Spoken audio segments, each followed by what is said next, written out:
तो दोस्तों, क्योंकि सास भी कभी बहू थी के आज के एपिसोड की शुरुआत एक दिल दहला देने वाले सच के साथ होती है।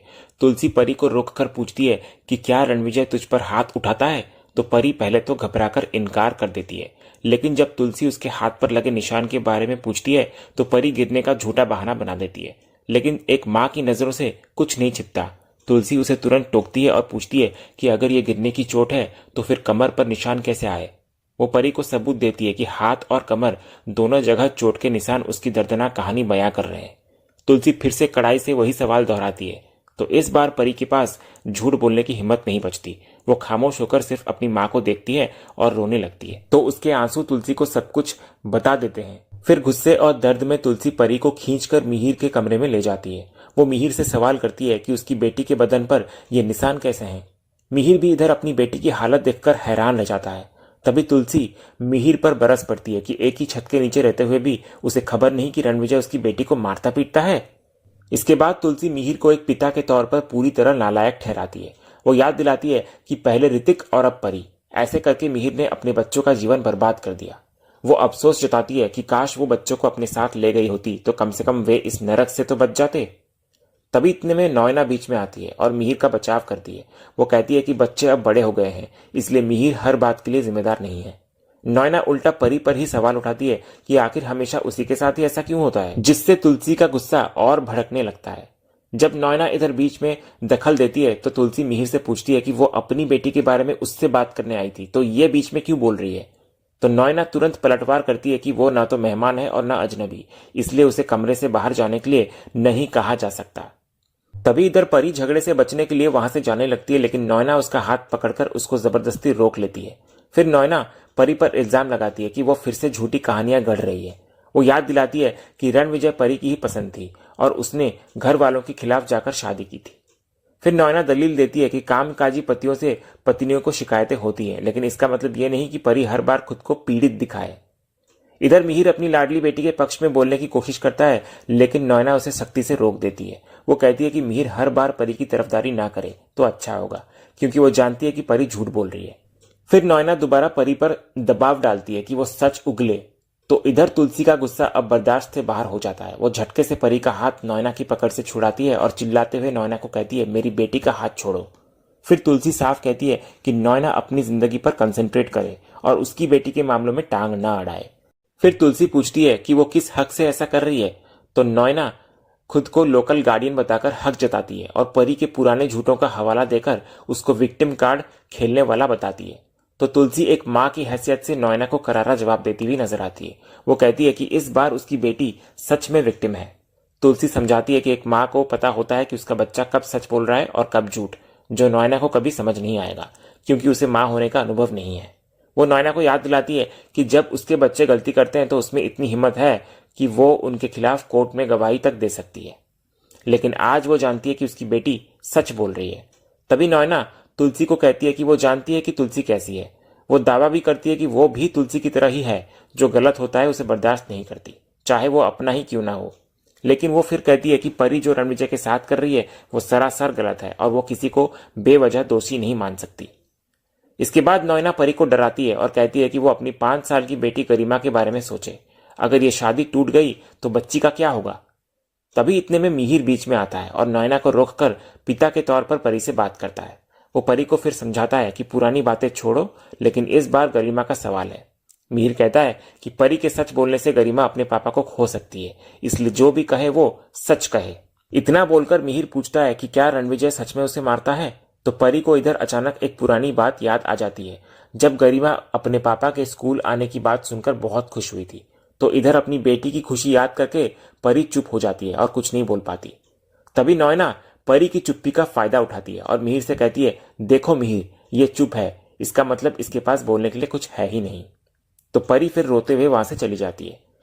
फिर आखिर में तुलसी मिहिर को ताना मारती है। वो पूछती है कि मिहिर ने अपनी बेटी को क्या चॉइस दी, या तो बच्ची अपने पिता को खो दे या मिहिर अपनी बेटी को। वो सवाल करती है कि इस बार सही कौन है, उसकी बेटी या उसकी पार्टनर।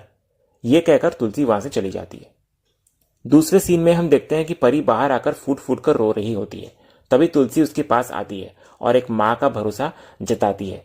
वो कहती है परी से कि पिछली बार भले ही दुनिया ने परी के झूठ को सच मान लिया था, लेकिन इस बार वो जानती है कि परी सच बोल रही है, झूठ नहीं। तो इधर अपनी माँ का ये साथ पाकर परी का सब्र टूट जाता है और वो तुलसी के गले लगकर रोने लगती है। वो अपनी गलती भी मानती है और माफी मांगती है कि उसने तुलसी के समझाने और लाख रोकने के बावजूद जिद में आकर शादी कर ली थी। परी मानती है कि उसने अपनी माँ के साथ बहुत बुरा भी किया था और रणविजय का यह बर्ताव शायद उसके ही बुरे कर्मों की सजा है। तभी तुलसी उसको हिम्मत देती है। वो याद दिलाती है कि पिछली बार उसने परी के खिलाफ गवाही दी थी, लेकिन इस बार वो वादा करती है कि चाहे दुनिया कुछ भी कहे या कोई साथ दे या ना दे, पर वो परी के साथ चट्टान की तरह खड़ी रहेगी। फिर तुलसी साफ कहती है कि किसी भी आदमी को अपनी पत्नी पर हाथ उठाने या हाथापाई करने का कोई हक नहीं है। वो परी को यकीन दिलाती है कि उसे डरने या घबराने की जरूरत नहीं है, क्योंकि वो अब अकेली नहीं है। इसके बाद तुलसी ऐलान करती है कि रणविजय को कैसे सबक सिखाना है ये वो अच्छे से जानती है। तो इधर अपनी मम्मा के इस सपोर्ट से परी को राहत मिलती है और वो दोबारा तुलसी के गले लग जाती है।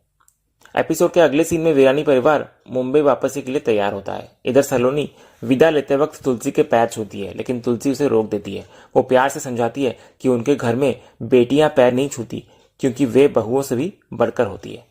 तो इधर सलोनी के माता पिता गौरव और पारुल भी खुश होकर कहते हैं कि अब जब उनकी बेटी शांति निकेतन में तुलसी जैसी सास के पास जा रही है तो उन्हें कोई चिंता नहीं है। इसके बाद इधर देव सलोनी को एग्जाम्स के लिए विश करता है और उसका सोशल मीडिया अकाउंट भी मांगता है। जब सलोनी बताती है कि वो सोशल मीडिया पर नहीं है तो देव मन ही मन खुश होता है कि उसके राज सलोनी से छिपे रहेंगे। अगले सीन में तुलसी जब बाबजी के पैर छूने लगती है तो बाबजी उसे रोक लेते हैं। वे कहते हैं कि तुलसी ने ही तो सिखाया है कि बहुएं बेटियों से बढ़कर होती है, इसलिए आज से वो पैर नहीं छुएगी। वे आशीर्वाद देते हैं कि उसका घर और परिवार हमेशा सुरक्षित रहे। फिर बाबजी मिहिर और तुलसी दोनों को विघ्नहर्ता गणेश जी की मूर्ति भेंट करते हैं और दुआ देते हैं कि उनके जीवन की सारी मुश्किलें दूर हो जाए। अगले सीन में नैना का गुस्सा और जिद दिखाई देती है। वो मन ही मन चाहती है कि यह नौटंकी जल्दी खत्म हो जाए और मिहिर उसके पास वापस आ जाए।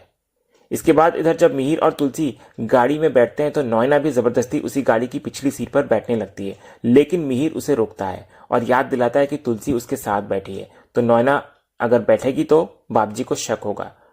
तो इधर नैना सफाई देती है कि पिछली बार सामान की वजह से वो नहीं बैठी थी, लेकिन इस बार उसने पहले ही गाड़ी खाली करवा दी है। वो जिद करती है कि आगे चलकर उसे मिहिर के साथ ही बैठना है, तो शुरुआत अभी से क्यों ना कर दे। इतना कहकर जब वो मिहिर और तुलसी के साथ गाड़ी में बैठने की कोशिश करती है तो बाबजी उसे रोक देते हैं। वे पुरानी मान्यताओं का हवाला देते हुए कहते हैं कि 3 लोगों का एक साथ जाना शुभ नहीं होता, इसलिए पति पत्नी को अकेले ही जाना चाहिए। मिहिर भी बाबजी की हाँ में हाँ मिलाता है और नैना को दूसरी वाली गाड़ी में जाने के लिए कहता है। इधर नैना बेमन से मान जाती है और पार्थ की गाड़ी में बैठने के लिए जिद करती है। वो पार्थ को शोभा की गाड़ी में भेज देती है और खुद मिताली और सुचित्रा के साथ बैठ जाती है। दूसरे सीन में रास्ते में नैना अपनी बेइज्जती और मिहिर तुलसी को साथ देखकर जलन में घुल रही होती है। तभी इतने में देव वॉशरूम के लिए गाड़ी रोकता है और नैना भी उतर जाती है। इधर सुच्चू उसके पास आकर उसको कहती है कि उसे तो ऐसा लग रहा है कि जैसे वे 6 साल पीछे चले गए हैं, जहां मिहिर और तुलसी बिल्कुल पहले की तरह साथ और खुश हैं। तभी नैना कसम खाती है कि वो उन दोनों को ज्यादा देर तक अकेले नहीं रहने देगी। जैसे ही सूरज पीछे छूटेगा वो तुलसी को इस गाड़ी में बिठाकर खुद मिहिर के पास जाकर वापस बैठ जाएगी। एपिसोड के आखिरी दृश्य में मिहिर और तुलसी एक साथ सफर कर रहे होते हैं। इधर मिहिर खुश होकर कहता है कि उसे शादी में साथ रहने और रस्मों में हिस्सा लेने में बहुत मजा आया। वो इस बात से भी खुश होता है कि देव का रिश्ता पक्का हो गया और सब कुछ अच्छे से निपट गया। फिर वो तुलसी से पूछता है कि क्या उसने भी एंजॉय किया, लेकिन तुलसी खामोश रहकर सिर्फ मिहिर को देखती रहती है। इसके बाद तुलसी की नजर मिहिर के चश्मे पर पड़ती है, जो कि रंग बिरंगा सा होता है। वो पूछती है कि ये क्या है, तो मिहिर मजे से बताने लगता है कि उसे ऐसे रंग बदलने वाले चश्मे पहनना बहुत पसंद है। तो तुलसी तुरंत ताना मारती है कि तुम्हारा नजरिया रंगीन हो गया है या आंखें कमजोर हो गई है। तो मिहिर हंसते हुए कहता है कि शायद दोनों। तो इस पर तुलसी उसे घूरने लगती है और इसी नोकझोंक वाले सीन के साथ आज का ये एपिसोड यहीं खत्म होता है। तो दोस्तों, आज का ये वीडियो आपको कैसा लगा कमेंट के माध्यम से हमें जरूर कहिएगा और कमेंट में हाइप करना भी मत भूलिएगा और वीडियो को लाइक शेयर सब्सक्राइब करना भी मत भूलिएगा, ताकि ऐसे ही रोज लेटेस्ट एपिसोड के अपडेट्स आप हमारे इस चैनल पर पा सकें। तो मिलते हैं हम एक नया एपिसोड के रिव्यू में, तब तक के लिए नमस्कार।